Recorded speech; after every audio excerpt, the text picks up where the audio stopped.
अस्सलाम वालेकुम, मैं हूं शाज़ेब खानज़ादा। गिलगित बल्तिस्तान में इंतखाबी अमल मुकम्मल हो चुका है। तमाम हल्कों के नताइज वाज़े हो गए हैं। पीपल्स पार्टी और नून लीग इंतखाबात में धांधली के इल्ज़ाम लगा रहे हैं और एक नया तनाज़ा खड़ा हो गया है। दूसरी जानिब अपोजिशन इत्तेहाद फिर से सड़कों पर आ रहा है। 22 नवंबर यानी इतवार को पीडीएम का पेशावर में जलसा होने जा रहा है। इस हवाले से कुछ देर पहले पीडीएम का सरबराही इजलास हुआ, जिसमें अपोजिशन जमातों की जानिब से अहम फैसले किए गए हैं। इजलास के बाद पीडीएम के सरबराह मौलाना फजल रहमान ने मीडिया से बात की और गिलगित बल्तिस्तान के इंतखाबी नताइज को मुस्तरद किया। कोरोना के 22 जलसों पर हुकूमती पाबंदी को भी मुस्तरद किया। साथ ही हुकूमत मुखालिफ तहरीक की रफ्तार को तेज करने और हुकूमत से किसी भी किस्म के मुज़ाकरात न करने का ऐलान भी किया। पाकिस्तान डेमोक्रेटिक मूवमेंट ने गिलगित बल्तिस्तान में होने वाले इंतखाबात के नताइज को मुस्तरद कर दिया है। हमने तय किया है कि सेलेक्टेड हुकूमत को घर भिजवाने तक चैन से नहीं बैठेंगे। तहरीक की रफ्तार को तेज किया जाएगा। कोरोना की आड़ में जो जलसों पर पाबंदी लगाने की बात हो रही है, हम हुकूमत के फैसलों को मुस्तरद करते हैं और पीडीएम के जलसे शेड्यूल के मुताबिक इंशाअल्लाह होकर रहेंगे। हुकूमत के साथ किसी किस्म की मुज़ाकरात के लिए तैयार नहीं है, आवाम के नुमाइंदा ही नहीं है। मेरे ख्याल में इससे पहले भी तहरीकें चली हैं और उन तहरीकों में भी कोई मुज़ाकरात नहीं हुए। आवाम ने अपनी ताकत के ज़रिए से फैसले मनवाए हैं और ताकतवर क़ुव्वतों को आवाम के सामने घुटने टेक करने पड़े हैं। अपोजिशन डायलॉग की बात भी करती है, मुज़ाकरात के लिए तैयार भी नहीं है, ना हुकूमत के साथ ना इदारों के साथ, मगर साथ साथ इदारों के साथ खुफिया नहीं बल्कि खुलकर डायलॉग का इशारा भी देती है। इस इजलास से पहले chairman peoples party Bilawal Bhutto Zardari और नून लीग की नायब सदर मरियम नवाज का टेलीफोनिक राब्ता हुआ। ज़राए के मुताबिक दोनों रहनुमाओं की जानिब से गिलगित बल्तिस्तान इनमें इंतखाबात में मुबैना धांधली की मजम्मत की गई और जल्द मुलाकात करने पर इत्तफाक हुआ। जबकि गुज़िश्ता रोज़ नून लीग के कायद नवाज शरीफ और साबिक सदर आसिफ जरदारी का भी राब्ता हुआ था। दोनों रहनुमाओं के दरमियान गिलगित बल्तिस्तान इंतखाबात में मुबैना धांधली और बेज़ाबतियों से मुतालिक तवील बातचीत हुई। जबकि आज गिलगित बल्तिस्तान के इंतखाबात को 2 रोज़ गुजर चुके हैं। तमाम 23 हल्कों के गैर हतमी गैर सरकारी नताइज भी सामने आ चुके हैं, जिसके मुताबिक तहरीक इंसाफ 9 नशिस्तों के साथ पहले नंबर पर है। पीपल्स पार्टी की 3 नशिस्तें हैं, नून लीग की 2 नशिस्तें हैं, JUIF और MWM को एक नशिस्त पर कामयाबी मिली। जबकि 7 आज़ाद उम्मीदवार कानून साज असम्बली के रुकन मुंतखब हुए हैं। अपोजिशन डायलॉग की बात करती है, ना हुकूमत से और ना इस्टेब्लिशमेंट से डायलॉग करने के लिए तैयार है। तो मामला आगे कैसे बढ़ेगा, इस मीटिंग में मौजूद और प्रेस कॉन्फ्रेंस में मौलाना फजल रहमान साहब के साथ मौजूद हमारे साथ मौजूद हैं मुस्लिम लीग नून के रहनुमा एहसन इकबाल साहब। एहसन इकबाल साहब, बहुत शुक्रिया मैं शो में ज्वाइन करने के लिए। एहसन इकबाल साहब, मुज़ाकरात की बात भी करती है अपोजिशन, मरियम नवाज साहिबा भी इशारा देती हैं कि बात हो सकती है मगर खुफिया नहीं होगी, आवाम के सामने होगी। फिर बिलावल भुट्टो जरदारी कहते हैं कि जो मुज़ाकरात होंगे पीडीएम के प्लेटफॉर्म के साथ होंगे। फिर आज आप हर किस्म के मुज़ाकरात को मुस्तरद करते हैं, तो मुज़ाकरात ही से सियासत आगे बढ़ती है, आप तैयार भी नहीं है उसके लिए? शुक्रिया शाज़ेब। सबसे पहले तो मैं गिलगित बल्तिस्तान के हवाले से कहूँगा कि जो वहाँ पे इंतखाबी रीप्ले किया गया 2018 का, उसने पीडीएम के उस बयानिए पे तस्दीक कर दी है कि पाकिस्तान के अवाम से उनका हक़ राय दही छीन लिया गया है और यहाँ पर एक मैनिपुलेटेड नुमाइंदगी का सिस्टम जो है उन पे मुसल्लत किया गया। और इसीलिए ऑल द मोर रीज़न कि आज जो हमने प्रिंसिपल्स आउटलाइन किए हैं उनके हसूल के लिए हम सब मिलकर जद्दोजहद करें। जहाँ तक आपने गुफ्तो शनीद की या मुज़ाकरात की बात की, मैं समझता हूँ कि इस वक्त जो सबसे पहला नुक्ता है, और जैसे ये बात कायदीन कह भी चुके हैं कि जब तक ये हुकूमत है, इस हुकूमत के साथ बातचीत का कोई सवाल पैदा नहीं होता। हमें पहला हदफ है कि इस हुकूमत को हटाना है, ये हुकूमत मुस्ताफ़ी हो या इसको अवामी दबाव से निकाला जाए।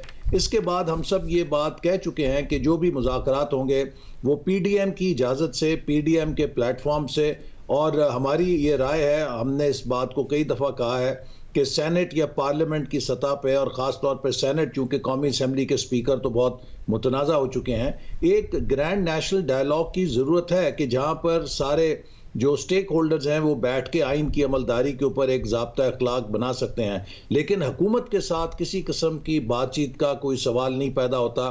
इसी तरह इस्टेब्लिशमेंट के साथ भी बराह रास्त किसी किस्म की बातचीत का सवाल नहीं पैदा होता, चूँकि हम इस चीज़ की फिर नफ़ी करेंगे जो हमारा असूल है कि हम इन इदारों को सियासत के अंदर क्यों घसीट रहे हैं। मगर एहसन इकबाल साहब, फिर आपका ज़ाहिर है बहुत सारे जलसे आपके हो चुके हैं, गिलगित बल्तिस्तान की कैंपेन आप कर चुके हैं। अब आपके आने वाले दिनों में पेशावर में जलसा है, मुल्तान में जलसा है, फिर 13 दिसंबर को लाहौर में जलसा है। ये जलसे ख़त्म हो जाएंगे हुकूमत पर क्या असर पड़ जाना है? आप जलसे कर लें, अवामी राय को मोबिलाइज कर लें और उसके आप आज मुज़ाकरात नहीं करना चाह रहे हैं, फिर आप फेस सेविंग के लिए आपसे कोई मुज़ाकरात नहीं कर रहा होगा, आपके पास है क्या ऑप्शन? अगर आप जलसे कर लेंगे, हुकूमत पे अभी तक क्या दबाव पड़ गया है? शाहजेब, जो सबसे बड़ा दबाव होता है जमहूरियत में वो अवाम का दबाव होता है। आपने देखा अभी पीरू के अंदर भी इसका मुजाहरा अवाम ने अपनी ताकत के साथ किया, और भी बहुत सारी जमहूरियतों के अंदर जब अवाम हुकूमत के पीछे से हट जाएं तो उस हुकूमत का इक़्तिदार में रहना नामुमकिन हो जाता है। हमने आज अपने इजलास में जो आखिरी हमारे जलसे हैं उनके बाद जो अगला मरहला है उसके लिए भी प्लानिंग की है, उसे अभी मीडिया के साथ शेयर नहीं किया, लेकिन हमें यकीन है कि जब हम फैसला कुन मार्च के साथ इस्लामाबाद में दाखिल होंगे तो ये हुकूमत उस अवामी समुंदर और दबाव का मुकाबला नहीं कर सकेगी। इस हुकूमत ने भी धरने या मार्च किया था 2014 में, शायद वो एक बहुत कोई छोटा सा एक्ट था। अब जब पूरे पाकिस्तान की मुत्तहिदा जमहूरी क़यादत और अपोजिशन मिलकर आएगी तो वो एक ऐसा समुंदर होगा, ये हुकूमत उसका मुकाबला नहीं कर सकेगी। मगर ऐसा इकबाल साहब, हमने देखा है धरनों में, चाहे वो ताहिरुल कादरी साहब के हों, चाहे वो इमरान खान साहब के हों, कि जब तक आप जलसों के जरिए हुकूमत पर प्रेशर डाले रखते हैं तब तक ऐसा लगता है कि काउंटडाउन हुकूमत का शुरू हुआ है, ऑपोजिशन नैरेटिव बना रही होती है। मगर जब आप एक लॉन्ग मार्च करके ले जाते हैं इस्लामाबाद में या धरना देने की सूरत हाल हो जाती है तो फिर काउंटडाउन ऑपोजिशन के लिए शुरू हो जाता है। उन लोगों को वहाँ संभालना, उसकी तादाद को, एक लंबी तादाद को मेंटेन रखना। मौलाना फजलुर रहमान के केस में भी ये हुआ। फिर काउंटडाउन हुकूमत की जगह ऑपोजिशन का शुरू हो जाता है कि भाई ये कितने दिन तक रहेगा, किस तरीके से इस धरने को मैनेज कर पाएंगे। हालिया तारीख हमें, चाहे मौलाना फजलुर रहमान, चाहे इमरान खान, चाहे ताहिरुल कादरी, ये बताती। जी, आज हमने जब डिस्कशन की तो ये सारे तजुर्बात अपने पेश नज़र रखे हैं और हम उन तमाम चीज़ों को मद्देनज़र रख के मुस्तकबिल की प्लानिंग कर रहे हैं। और मैं फिर ये बात दोहराना चाहूँगा कि आज इस बात का ऐलान मौलाना साहब ने भी किया और तमाम लीडरशिप ने इस कमिटमेंट को दोहराया कि हम उस वक्त तक अपनी तहरीक जारी रखेंगे जब तक ये हुकूमत रुखसत नहीं होती। क्यों?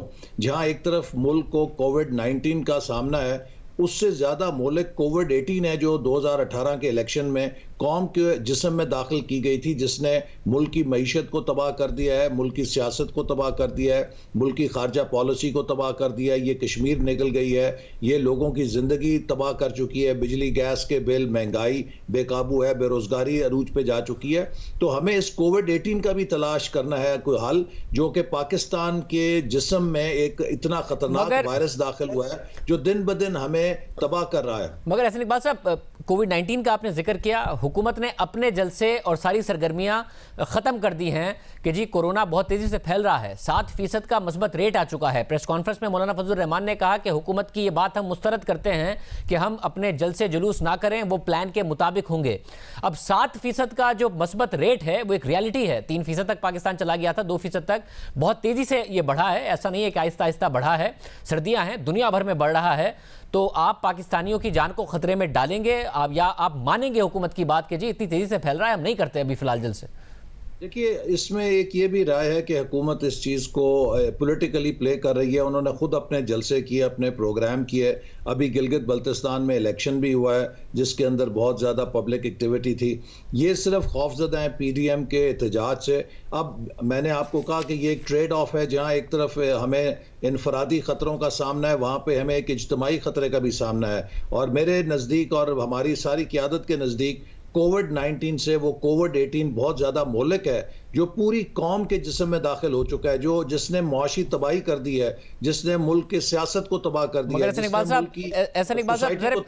इस सियासी स्टेटमेंट से कतई नज़र, अगर आपके जलसे जुलूसों की वजह से लोगों में कोरोना फैलता है तो आप जिम्मेदारी लेंगे इस बात की? अगर लोगों में कोरोना फैलता है, उसका मस्बत रेशो, आप ठीक कह रहे हैं, हुकूमत ने खुद ने अनाउंस करती रही, आपसे भी कहती रही जलसे ना करें, मगर गिलगित बल्तिस्तान में भरपूर कैंपेन चलाती रही, वज़ीर आज़म ने भी सवात हाफिज़ाबाद में किए, मगर अब वो कह रहे हैं अब हम अपने नहीं करेंगे, आप भी ना करें। अगर वो फिर ताकत का इस्तेमाल करके आपको रोकेंगे तो फिर आमना सामना होगा। देखिए ना, ये उनकी बदनीयती नज़र आती है कि जब उनके लिए जो पब्लिक एक्टिविटी है वो हलाल है, लेकिन जब अपोजिशन की पब्लिक एक्टिविटी जिसे वो अपने लिए ख़तरा समझते हैं वो फ़ौरन हराम हो जाती है। और हमने इस बात को भी आज यकीनी बनाया है कि तमाम जो इज्तिमात हैं उनको ओपन प्लेसेस में किया जाएगा, स्पेसेस में, और ख़ास तौर पे जो लोग आएंगे उन्हें एजुकेट किया जाएगा कि जो SOPs हैं उनको फॉलो करें, मास्क को वो ज़रूर पहने, ताकि जो भी एहतियाती तदाबीर हैं वो पूरी उन पर अमल किया जाए। और सब, और ऐसा लग रहा है कि आप कश्मकश का अभी तक शिकार हैं कि 13 दिसंबर तक हम जलसे कर लेंगे, बहुत सारे जलसे हमारे हो गए, अब थोड़े से रह गए, चलें अगर आप बहुत बड़ा भी क्राउड पुल कर गए लाहौर में 13 दिसंबर को, तो उसके बाद का प्लान आपके पास है नहीं कि इस हुकूमत को गिराना हमने कैसे। आप कह जरूर रहे हैं मगर आपके पास प्लान नहीं है। नहीं, ये दुरुस्त नहीं है। आज हमने बहुत तफसील से जो हमारा पोस्ट 13 दिसंबर प्लान है उसको स्ट्रेटेजाइज किया है। इसके अंदर मुल्क के मुख्तलिफ हिस्सों में जो हमारे प्रेशर टूल्स या टैक्टिक्स होंगे उनके ऊपर भी बातचीत की है, और एक हमने माजी के तमाम ऐसे तजुर्बों से उनकी रोशनी में प्लानिंग की है। जो ही ये हमारा मरला अगले मरले में दाखिल होगा उसकी लीडरशिप ऐलान करेगी। लेकिन मैं आपको ये बात दोबारा दोहराना चाहता हूँ कि सब इस बारे में पुरअज़म हैं और मुत्तफ़िक हैं कि ये तहरीक उस वक्त तक जारी रहेगी जब तक ये सिलेक्टेड हुकूमत घर नहीं जाती। हमने 2.5 साल का तजुर्बा किया है, इनको मौके दिए हैं, मुल्क के साथ इनका जो अमल है उसको मुताला किया है, उसका जायज़ा लिया है। ये मुसलसल मुल्क की मुआशी तबाही कर रहे हैं, मुल्क की खारजा पॉलिसी पे तबाही कर रहे हैं, और हमारा जो दिफा है, हमारी कौमी सलामती, जो नेशनल पावर है वो कमज़ोर हो रही है। क्योंकि जो नेशनल पावर है वो सिर्फ टैंकों तोपों से नहीं बनती, वो उसमें पॉलिटिकल स्ट्रक्चर भी होता है, उसकी स्टेबिलिटी कितनी है, मुल्क की इकॉनमी कैसी है, तब जाके डिफेंस बनता है। तो ये जो हमारे मुल्क की इस वक्त मजमूई कौमी ताकत है वो खोखली हो रही है। इसी वजह से कश्मीर हमारे हाथ से आसानी से भारत छीन कर ले गया है। तो इस हुकूमत को बर्दाश्त करना पाकिस्तान के मुस्तकबिल से खेलना है। ये नाअहल हैं, ये ना तजुर्बेकार थे। मगर आप बहरहाल एक बंद गली में हैं, हुकूमत से मुज़ाकरात करने नहीं है, हुकूमत भी आपसे मुज़ाकरात के लिए तैयार नहीं है। इदारों से पहले कहा जाता है कि जी हमसे राब्ते हुए हैं, हम करेंगे मगर खुफिया नहीं होंगे, मगर फिर इदारों के सरबराहों के नाम दोबारा ले देते हैं नवाज शरीफ साहब। तो इदारों के सरबराहों के पास या इदारों के पास भी आप गुंजाइश नहीं छोड़ रहे हैं जब आप कहते हैं हुकूमत के पीछे से हटें। आप खुद सबको भी बंद गली में डाल रहे हैं, खुद भी बंद गली में जा रहे हैं। नहीं, बंद गली नहीं है। देखिए, एक बात मैं दोबारा दोहराना चाहता हूं, पहले भी आपसे बात हुई थी। पाकिस्तान इस वक्त खुद एक बंद गली में लाके खड़ा कर दिया गया है। 2018 की जो एक बंदोबस्त लाया गया था, क्योंकि ये लोग अनाड़ी थे, ना तजुर्बेकार थे, मुल्क नहीं चला।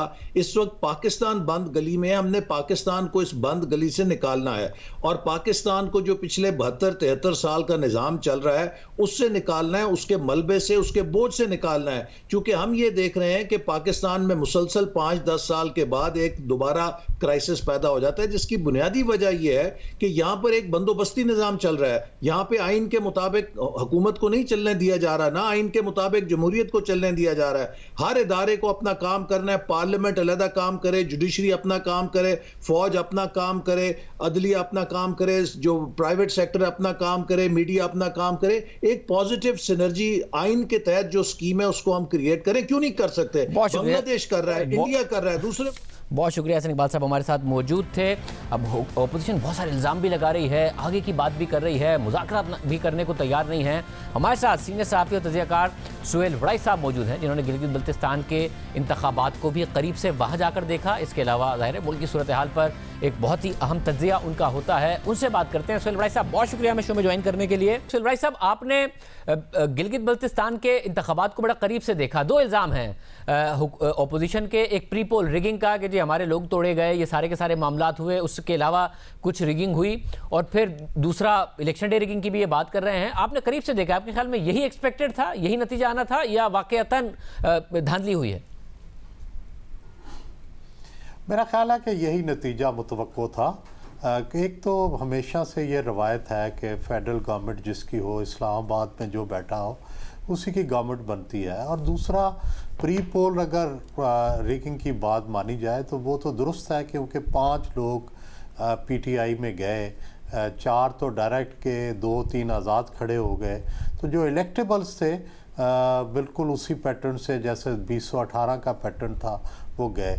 लेकिन इलेक्शन डे पे कोई, मेरा ख्याल है कि ऐसी सरी खिलाफ वर्जी नहीं देखने में आई जिसको हम रिगिंग कह सकें।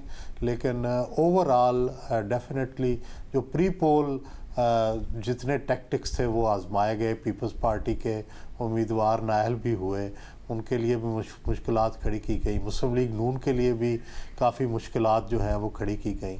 इस हद तक तो दुरुस्त है। लेकिन हम अपनी जो पॉलिटिकल डिक्शनरी है उसमें जो सिर्फ पोलिंग डे की रिगिंग है उसी को कंसिडर करते हैं। प्री पोल तो अब इतनी आम हो चुकी है, जब तक कि इसके लिए कोई मुनासिब सद्देबाब नहीं किया जाता, इसका कोई कानूनी रुकावट नहीं है लोगों की पार्टियां बदलने पे और लोगों के गवर्नमेंट की तरफ जाने में। डॉक्टर साहब साथ में मुझे बताएगा कि अब भी ओपोजिशन ने आज इजलास किया, उसके बाद बात की मीडिया से, और मौलाना फजलुर रहमान ने कहा कि मुज़ाकरात किसी से नहीं होंगे, हुकूमत से भी नहीं होंगे, इदारों से भी नहीं होंगे, इस हुकूमत को पहले जाना पड़ेगा। इनके बहुत सारे जलसे हो गए हैं, अब कुछ मजीद मुल्तान, पेशावर, फिर लाहौर में एक जलसा है। आपको लगता है कि जलसों से कोई हुकूमत के जाने का दबाव क्रिएट कर सकते हैं, या आपको लग रहा है ओपोजिशन अब आहिस्ता आहिस्ता बंद गली में जा रही? मेरा ये ख्याल है कि जो अपोजिशन करना चाहती थी कि एक ये फ़ज़ा कायम करना चाहती थी कि भाई हमसे मुज़ाकरात किए जाएं या मुज़ाकरात की ज़रूरत है, एक स्टेटस को जो था उससे तो निकल आई है अपोजिशन, और अब इस्टेब्लिशमेंट ने भी ये कहना शुरू कर दिया कि वो मुज़ाकरात के लिए तैयार है। तो मेरा ख्याल है कि गवर्नमेंट को, इस अपोजिशन को अब मुज़ाकरात करने चाहिए। ठीक है, अपना जलसों के ज़रिए दबाव भी जारी रखें, लेकिन अगले इलेक्शन के लिए, अगले बंदोबस्त के लिए उन्हें जो शिकायत हैं उन्हें बातचीत के ज़रिए मसले को हल तक लेके जाना चाहिए। सब मगर इस ऐसे किसी भी मुज़ाकरात के लिए अगर ये इदारों से करते हैं तो आपको लगता है इदारे और हुकूमत एक पेज पर होंगे जब वज़ीर आज़म कहते हैं कि मैं किसी किस्म के मुज़ाकरात नहीं करूँगा? मेरा ख्याल है कि अदारों ने तो ये एक अंसार अब्बासी साहब की खबर मैंने देखी थी कि वो मुज़ाकरात के हक़ में है, और वैसे भी एक नेशनल एजेंडा मुज़ाकरात पे होना चाहिए। ठीक है, हुकूमत को हो सकता है शुरू में एतराज़ हो, लेकिन हुकूमत के भी फ़ायदे में है कि फ़र्ज़ करें अगर ये मुज़ाकरात होते हैं तो डेफ़िनेटली ये मुज़ाकरात भी होंगे कि ये हुकूमत कंटिन्यू करे और अगले इलेक्शन के लिए सारी बातचीत होगी। ज़ाहिर है, और अगर हुकूमत मुज़ाकरात नहीं करती तो फिर ज़ाहिर है ये मुज़ाकरात होंगे कि इस हुकूमत को रुख़सत कैसे किया जाए। और ये नज़र आ रहा है आपको कि अब तक की जो मूवमेंट हुई है उसके बाद के ये वाक़तन हुकूमत को चलता कर सकती है अपोजिशन, या इसका नतीजा ये नहीं निकलेगा कमज़ोर हुकूमत को बेशक कर दें, फारिग नहीं कर सकेंगे? देखिए, जलसे जुलूस कभी भी हुकूमतों को फारग तो नहीं कर सकते ना। ये तो एक नैरेटिव बनाने की बात है। नैरेटिव तो उन्होंने बनाया है कि भाई एक और फोर्स भी मौजूद है, सिर्फ हुकूमत और सिर्फ अदारे ही मौजूद नहीं है, एक अपोजिशन भी मौजूद है और उनसे मुज़ाकरात की ज़रूरत है।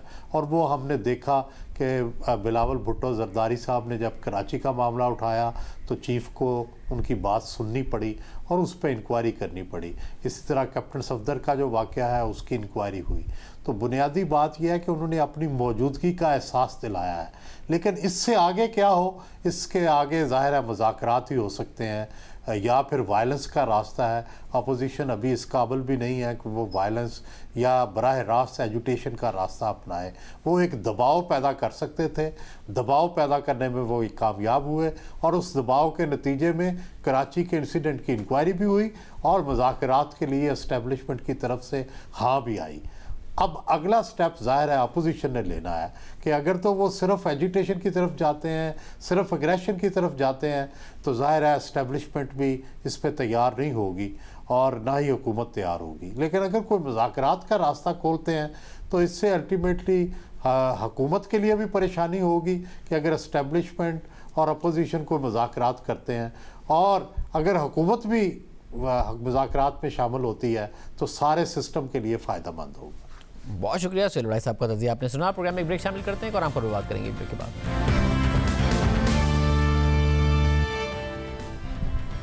कोरोना वायरस दुनिया भर में मुसलसल फैल रहा है। दुनिया में अब तक 5,54,00,000 से ज्यादा अफराद कोरोना का शिकार हो चुके हैं और 13,34,000 से ज्यादा अमवात हो चुकी हैं। कोरोना एक बार फिर दुनिया के कई मुमालिक और खित्तों में फैल रहा है। उन मुमालिक में भी जो पहली लहर से ज़्यादा मुतासिर नहीं हुए थे या जिन्होंने उस पर काबू पाने में वाज़ेह कामयाबी हासिल कर ली थी, पाकिस्तान में भी कोरोना की दूसरी लहर के दौरान मस्बत केसेस में मुसलसल इजाफा देखा जा रहा है। मुल्क में मस्बत केसेस की शरह 7% तक पहुंच गई है। गुज़िश्ता 24 घंटों में मुल्क में 2050 नए केसेस रिपोर्ट हुए जबकि 33 अमवात हुई। मगर जहां कोरोना के केसेस में इजाफा देखने में आ रहा है, वहीं कोरोना की वैक्सीन के हवाले से मुसलसल मस्बत खबरें सामने आ रही हैं। गुज़िश्ता हफ्ते फाइजर और बायोनटेक ने दावा किया था कि उनकी निगरानी में बनने वाली वैक्सीन लेट स्टेज ट्रायल में 90% से ज़्यादा मौसर साबित हुई है। ये एक बहुत बड़ा दावा था, मगर अब एक और अमरीकी कंपनी मॉडर्ना ने दावा किया है कि 95 तस्दीक शुदा केसेस पर ट्रायल करने से पता चला है कि उसकी वैक्सीन 94% से ज़्यादा मौसर है, जबकि कोरोना के संगीन केसेस पर भी ये मौसर साबित हुई है और कोई बड़ा साइड इफेक्ट या सेफ्टी कंसर्न अब तक के इस्तेमाल में सामने नहीं आया है। सिर्फ यही नहीं, फाइजर की वैक्सीन की मुंतकली के लिए बहुत ही ठंडे माहौल में रखने की तजवीज़ मौजूद थी। -70 सेल्सियस का अंदाज़ा लगाया गया, जबकि मॉडर्ना ने दावा किया है कि उसकी वैक्सीन को 30 दिन तक 2 से लेकर 8 सेल्सियस तक स्टोर किया जा सकता है, जबकि शिपमेंट के लिए और लॉन्ग टर्म स्टोरेज के लिए उसे 6 माह तक -20 सेल्सियस में रखा जा सकता है। यानी एक आम वैक्सीन के लिए जो दर्जा हरारत दरकार होता है, वही दर्जा हरारत मॉडर्ना की जानिब से बनाई गई कोरोना वैक्सीन के लिए दरकार होगा। साथ ही कंपनी ने यह वादे भी किया है कि वो आने वाले हफ्तों में इस वैक्सीन की इमरजेंसी बुनियादों पर इस्तेमाल के लिए अमरीकी फूड एंड ड्रग्स एडमिनिस्ट्रेशन में अप्लाई भी करेगी। अहम बात यह है कि वैक्सीन बनाने के लिए मॉडर्ना ने भी वही टेक्नोलॉजी इस्तेमाल की है जो इससे पहले फाइजर और बायोनटेक ने की थी, लेकिन वैक्सीन की स्टोरेज के लिए मॉडर्ना ने बेहतर हल निकाला है, जिसका मतलब यह है कि आने वाले दिनों में वैक्सीन मार्केट में दस्तयाब हो सकती है। लेकिन उससे पहले इन वैक्सीन को चंद मराहिल से गुजरना है, देखना है कि ये कितनी देर बाद साबित होती है। पाकिस्तान में आलमी वबा कोरोना वायरस से बचाव की वैक्सीन के लिए एडवांस बुकिंग का फैसला किया गया है। जियो न्यूज़ के प्रोग्राम जियो पाकिस्तान में गुफ्तगू करते हुए पार्लिमानी सेक्रेटरी बराए सेहत नौशीन हामिद ने कहा कि वज़ीर आज़म इमरान खान ने दवा की एडवांस बुकिंग कराने की मंजूरी दे दी है, जिसके बाद हुकूमती सतह पर पाकिस्तान ने 2 बड़ी फार्मास्यूटिकल कंपनियों से राब्ता भी कर लिया है। पाकिस्तान बहुत जल्द वैक्सीन की एडवांस बुकिंग के लिए पैसे अदा कर देगा। दूसरी जानिब कोरोना वायरस से सबसे ज़्यादा अमवात और मुतासरीन अमरीका में है। गुज़िश्ता 24 घंटों में 1,62,000 से ज़ायद मस्बत केसेस रिपोर्ट हुए, 740 अमवात हुई। इसी के साथ यूरोप भी कोरोना की दूसरी लहर की लपेट में आ चुका है। यूरोपीय ममालिक में स्पेन, फ्रांस, इटली और बरतानिया में अब तक 10 लाख से ज़ायद केसेस रिपोर्ट हो चुके हैं और 24 घंटों में गुज़िश्ता 24 घंटों में 21,363 नए केसेस बरतानिया में रिपोर्ट हुए। फ्रांस में गुज़िश्ता 24 घंटों में 9,406 केसेस रिपोर्ट हुए, 506 अमवात हुई। इटली में 27,954 केसेस और 504 अमवात हुई। स्पेन में 12,758 केसेस और 162 अमवात हुई। रूस में 22,778 केसेस जबकि 303 अमवात हुई और जर्मनी में तशवीशनाक इजाफा हुआ है। गुज़िश्ता 24 घंटे में 24,582 नए केसेस जबकि 199 हलाकतें हुई हैं।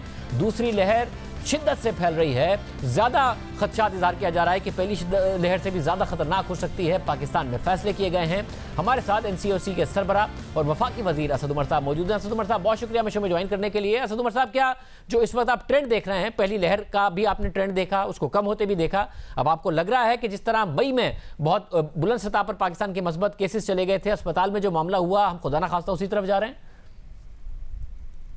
जी बिल्कुल। ये शाज़ेब देखें, ये हमने आज नहीं कहा, जिस वक्त 5 या 6% हो गया था। 12 अक्टूबर को NCC की मीटिंग हुई थी और जाहिर है उससे पहले NCOC में उससे 2-3 दिन पहले हमारी मुशावरत होकर ये फैसला हो चुका था कि ये हमने रिकमेंडेशन रखनी है NCC की मीटिंग की, जहां पे हमने कहा था कि ये बाहर की जो पाबंदियां हैं इनके ऊपर एक्टिविटी सरगर्मियां जो इसके ऊपर भी एक्टिविटी पे पाबंदी लगाई जाए। उस वक्त तकरीबन 2% से भी कम था हमारा पॉजिटिविटी रेशो, लेकिन हमें नजर आ रहा था कि जो बदएहतियाती हो रही है इसका नतीजा क्या निकलेगा, और नतीजा ये निकला। अच्छा, फिर 3 नवंबर को दोबारा वही सिफारिशात रखी गई, फिर पॉलिटिकल कंसेंसस ना हो चुका। तो हुआ क्या है, इस जो हमने पहली दफा जो सिफारिश की और आज जो 5 हफ्ते भी नहीं पूरे गुजरे हैं, उसके अंदर 4 गुना इजाफा हुआ है पाकिस्तान के अंदर केसेस के अंदर। अस्पताल में जो मरीज मौजूद हैं, जो क्रिटिकल केयर के मरीज हैं, जिन जो ऑक्सीजन के ऊपर है, वेंटिलेशन के ऊपर है, उनमें तकरीबन 2.5 से 3 गुना का इजाफा हो गया है। और पॉजिटिविटी केसेस पहले बढ़ते हैं और उसके बाद जो है अस्पताल में लोगों का इजाफा होना शुरू होता है। तो अभी से हमें यह पता है कि इसमें मजीद तेजी से इजाफा होगा। जो अभी ट्रेंड है उसको अगर हम काबू में नहीं ला सके, और ये बड़ा मुश्किल है क्योंकि अपना लेट स्टेज के ऊपर आ गया है, तो आज से 3 हफ्ते के बाद हो सकता है कि आपके अस्पतालों में वही हालात हो जो आपने जून के महीने में जब ये पीक पे थी वबा पाकिस्तान में जो देखे थे। अच्छा, साथ में लोगों के जहन में ये सवाल है कि अगर दुनिया में वैक्सीन बनती है तो जाहिर एक तो मुख्तसर तादाद में पहले बनेगी, फिर मगरबी ममालिक में दौड़ होगी कि कौन पहले हासिल करने में कामयाब होता है। पाकिस्तान में कब तक वैक्सीन दस्तयाब हो सकती है?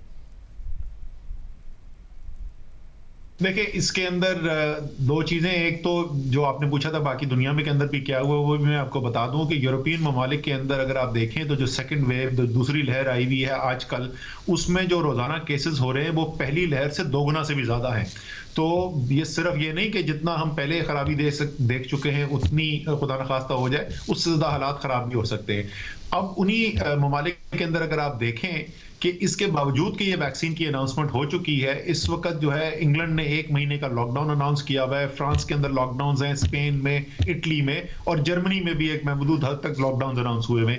यानी वो ममालिक जो अमीर तरीन ममालिक हैं जिनके पास ये कैपेसिटी होगी, आबादी भी उनकी पाकिस्तान से बहुत कम है और उनके पास वसाइल ज्यादा हैं और वो वैक्सीन खरीद सकेंगे, वो भी ये समझते हैं कि जब तक ये वैक्सीन एक बड़ी तादाद में दस्तयाब हो, फिर वो तमाम जो हमारी आबादी है उसको लग सके, उसमें अभी बहुत टाइम बाकी है। अगर आपने फाइजर की अनाउंसमेंट सुनी हो तो उन्होंने सिर्फ ये कहा था कि 50 मिलियन यानी 5 करोड़ जो है वो वैक्सीन इस साल जो है वो अवेलेबल होंगे और याद रखिए कि इसकी 2 डोज लगनी है, तो यानी कि वो सिर्फ 25 मिलियन लोगों को यानी 2.5 करोड़ लोगों के लिए अवेलेबल होगा।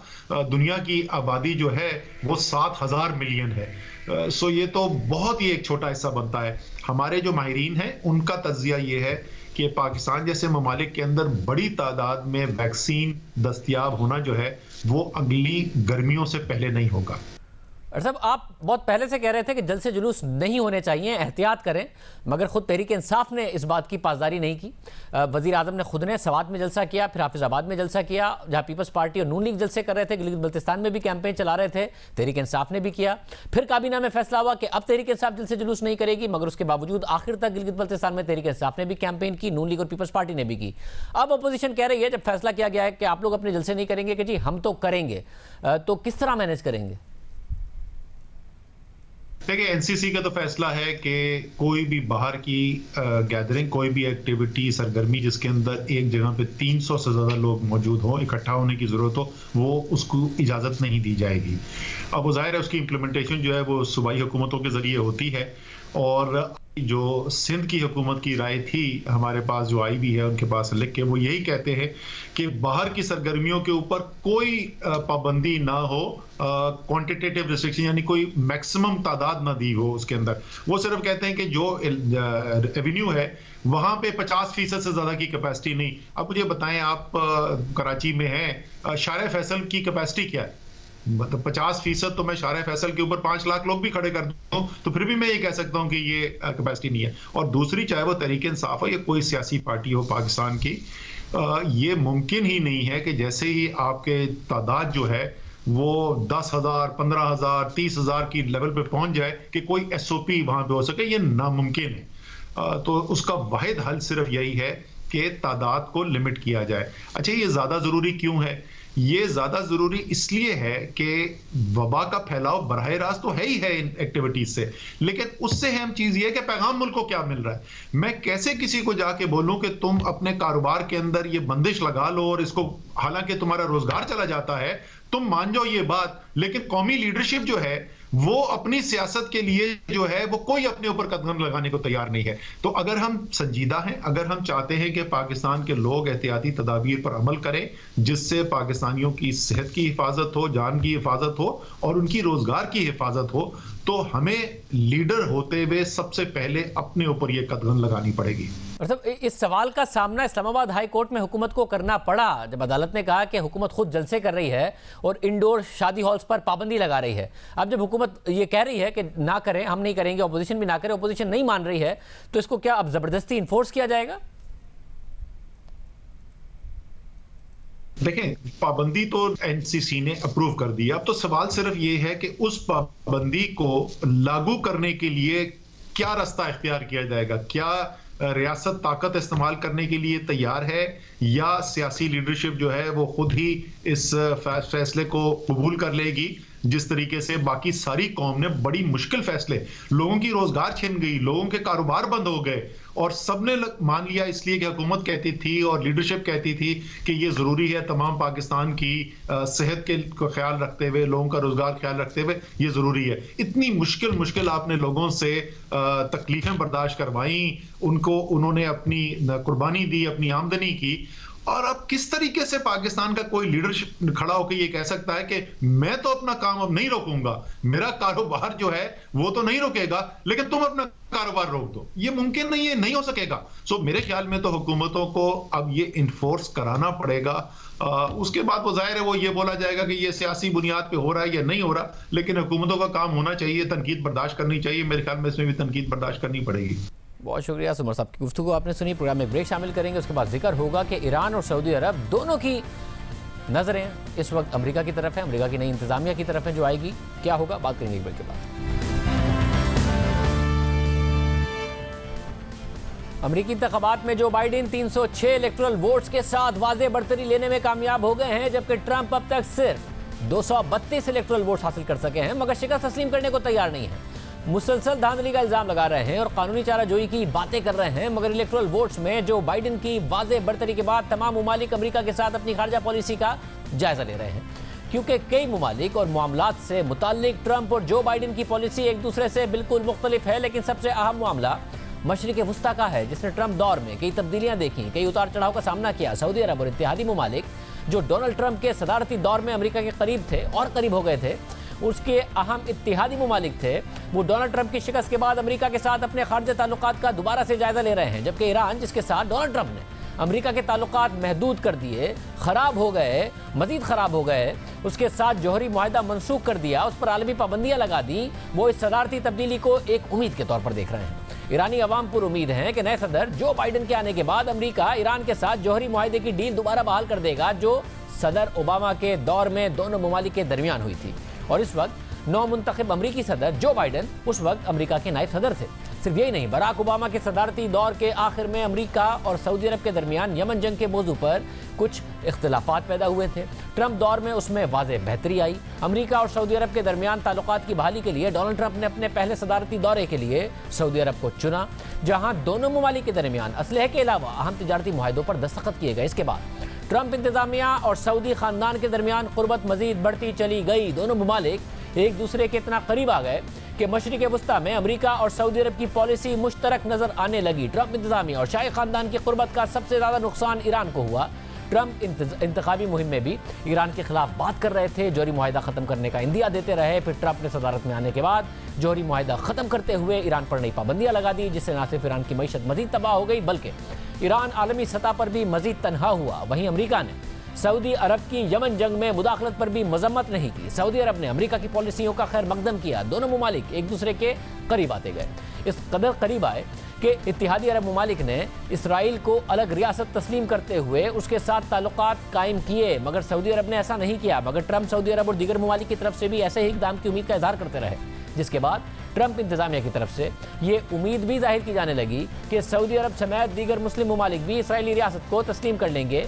इन पॉलिसियों ने मशरिक वुस्ता की डायनामिक्स को बदल कर रख दिया। इसराइल, जो ईरान का सबसे बड़ा हरीफ समझा जाता है, उसे अरब दुनिया तस्लीम करने लगी और इसी दौरान ईरान पर मजीद पाबंदियां आयद होती रहीं। अमरीकी इलेक्शन से एक माह कबल ट्रंप के नेशनल सिक्योरिटी एडवाइजर का कहना था कि अमेरिका ने ईरान पर इतनी पाबंदियां लगा दी हैं कि अब हमारे पास करने को बहुत कम ही बचा है।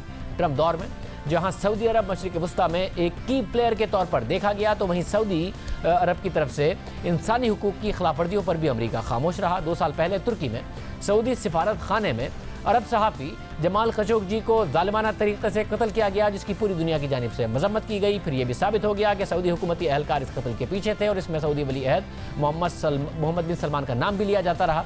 इसके बावजूद ट्रंप इंतजामिया अक़वाम मुत्तहिदा के फोरम पर भी खामोश रही, ताल्लुकात भी बहाल रहे, तिजारत भी होती रही। जबकि जो बाइडेन ने जमाल खशोगी की हलाकत, सऊदी अरब के साथ ताल्लुकात, यमन जंग और ईरान के साथ जौहरी मुआहदे की बहाली के बारे में अपनी पॉलिसी पहले ही वाज़े कर दी है। डेमोक्रेटिक सदर जो बाइडेन अपने इलेक्शन मंशूर में वाज़े कर चुके हैं कि वो जमाल खशोगी की मौत पर सोगवार हैं और जमाल खशोगी के अहलखाना इंसाफ के हकदार हैं, जिसके लिए उनकी इंतजामिया सऊदी अरब के साथ अमेरिका के ताल्लुकात का सरेनो जायजा लेगी।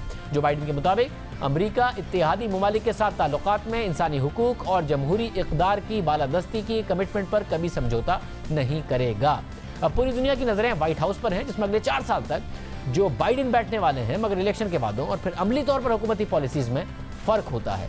क्या कोई तब्दीली मुतवक्को है?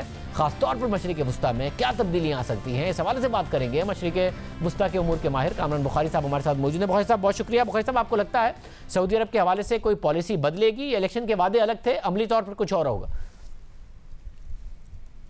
देखिए, 2 बातें हैं इसमें। एक तो ये है कि सियासतदान जो हैं, जब वो इलेक्शन लड़ रहे होते हैं, वो बहुत सारी बातें करते हैं वोट मैक्सिमाइज करने के लिए। वो ज़रूरी नहीं कि वो सारी की सारी जूं की तूं जो हैं वो पॉलिसी डिलीवरेबल्स की शक्ल इख्तियार करें। तो जहां तक सऊदी अरब का ताल्लुक है, जाहिर है उन्होंने जो है उस वक्त ये वादा किया था, उस वक्त मकसद ये था कि भाई डोनाल्ड ट्रंप जो है वो गलत पॉलिसी अपना रहे हैं और हम बेहतर पॉलिसी अपनाएंगे। अब ये है कि एक हकीकत है, सऊदी अरब और उनके जो शहजादे हैं मोहम्मद बिन सलमान, उनसे डील करना एक हकीकत है। कैसे डील करेंगे वो जो है वो अभी देखना बाकी है, लेकिन जिस जोशो खरोश के साथ उन्होंने जमाल खशोगी को इंसाफ दिलाने की बात की थी, मैं नहीं समझता कि वो पॉलिसी की सूरत इख्तियार करेगा। और दूसरी बात इसमें यह है कि सऊदी अरब जो है उसके साथ अमेरिका के देरीना ताल्लुकात हैं, तो दूर के आने जाने से उनके ऊपर फर्क नहीं पड़ता। हाँ, ये बात जरूर है कि जो सदर मुंतखब जो बाइडन हैं उनको बहुत प्रेशर होगा अपनी जमात की लेफ्ट विंग की तरफ से कि भाई आप जो है वो ह्यूमन राइट्स को अपहोल्ड करें और सऊदी अरेबिया को जो है वो आप होल्ड अकाउंटेबल करें। साथ ही ईरान के साथ जौहरी मुआहदा किया बराक ओबामा ने, सदर ओबामा ने, उनके नायब सदर थे जो बाइडेन। ट्रंप ने इलेक्शन मुहिम में भी कहा था, बाद में भी वही किया, वो मुआहदा खत्म कर दिया। आपको लगता है ईरान के लिए कोई उम्मीद पैदा होती है या हालात बिल्कुल बदल गए हैं? पहली बात तो ये है कि ये देखना जरूरी है कि आया सदर डोनाल्ड ट्रंप ने किया क्या था।